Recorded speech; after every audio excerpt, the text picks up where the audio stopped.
Hello and welcome back to my blog, Tea Leaves, Part 15.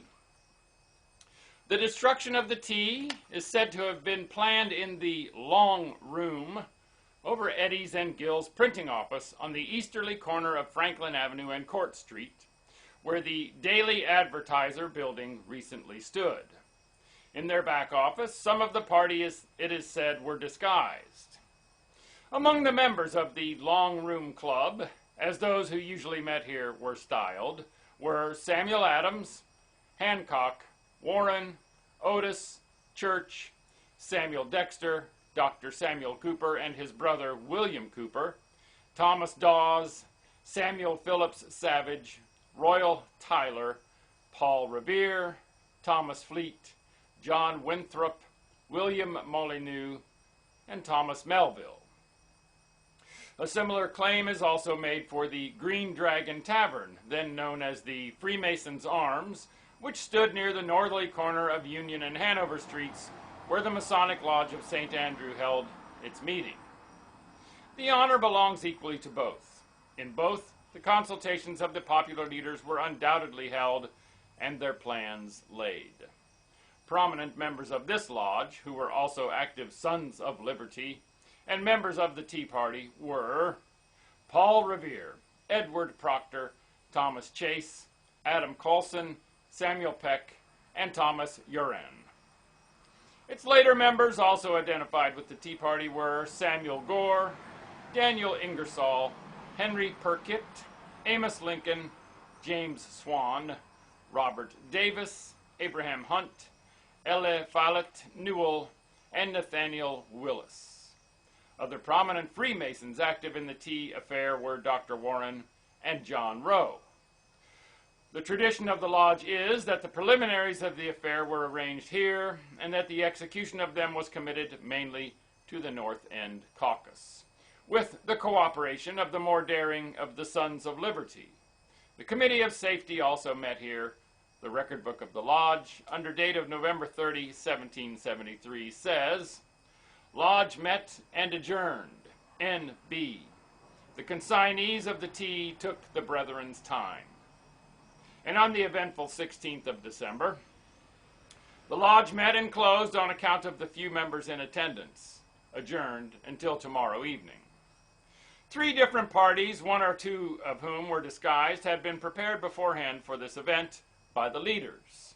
Certain it is that there were several squads in different parts of the town who disguised themselves at their own or their neighbors' houses and who then rendezvoused at points previously designated before going to the wharf.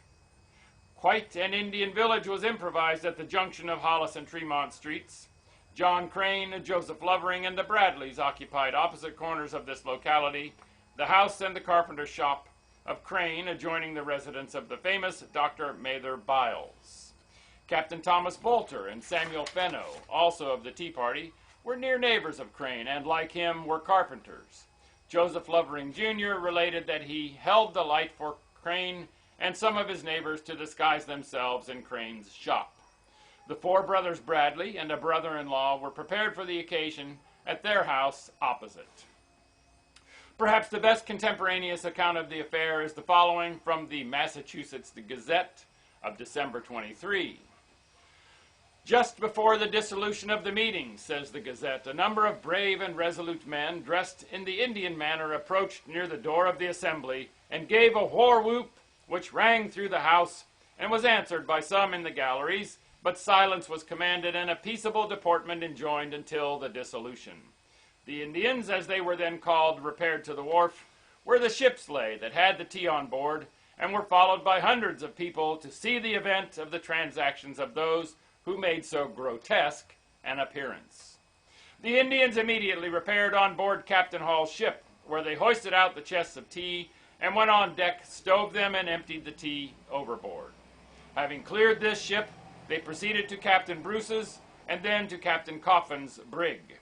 They applied themselves so dexterously to the destruction of this commodity that in the space of 3 hours they broke up 342 chests, which was the whole number in these vessels, and discharged their contents into the dock.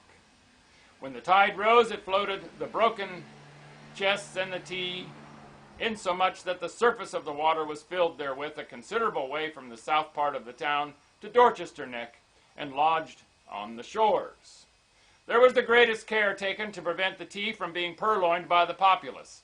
One or two being detected in endeavoring to pocket a small quantity were stripped of their acquisitions and very roughly handled.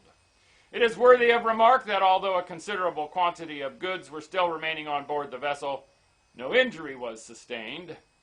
Such attention to private property was observed that a small padlock belonging to the captain of one of the ships being broke, another was procured and sent to him. The town was very quiet during the whole evening and the night following.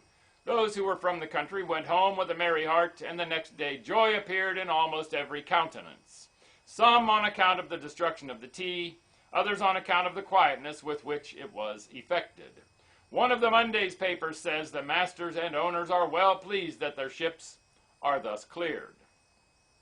Another Boston paper says, the people repaired to Griffin's Wharf, where the tea vessels lay, proceeded to fix tackles and hoist the tea upon deck, cut the chests to pieces, and throw the tea over the side.